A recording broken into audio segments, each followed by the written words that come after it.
হাত না তুলেও দোয়া করা যায়, হাত তুলেও করা যায়, কিন্তু বিষ্ণু বলেন হাত তুলে চাও, কারণ ইন্নাল্লাহা হাইয়ুন কারীম, আল্লাহ বড় লাজুক এবং লজ্জাশীল। বান্দা যখন হাত তুলে ভিক্ষুকের মতো কিছু চায়, ওই হাত খালি হাতে ফিরিয়ে দিতে আল্লাহ লজ্জা লাগে।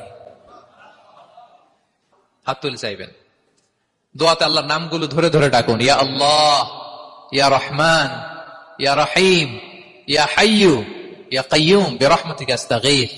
আল্লাহ নাম ধরে ধরে চান, ওই দোয়া আল্লাহ কবুল করবেন। বিশ্বনবীর উপর দুরূদ পড়েন, যে বিশ্বনবীর উপর দুরূদ পড়ে না, ওই দোয়া আল্লাহর কাছে কবুল হয় না, এটা আকাশে পেন্ডিং থাকে। কুল্লু দুআ মুআল্লাক মাহজুব বাইনা সামাই ওয়াল আরদি মা লাম ইউসাল্লা আলাইয়া। বিষ্ণু বলেন সব দোয়া আকাশে পেন্ডিং থাকে যতক্ষণ আমার উপর দুরূদ পড়া না হয়। তা আপনি যে বলেন হুজুর আমার দোয়া কবুল হয় না, কেন হয় না বুঝছেন এবার? হ্যাঁ, নবীর উপর দুরূদ পড়েন নাই তো। আল্লাহুম্মা সাল্লি ওয়া সাল্লিম ওয়া বারিক আলাইহি। শুরু করবেন বিষ্ণু নবীর উপর দুরূদ দিয়ে, মাঝেও পড়বেন, শেষেও পড়বেন, আগেও পড়বেন, পরেও পড়বেন। আপনার দোয়া কবুল করবে কে?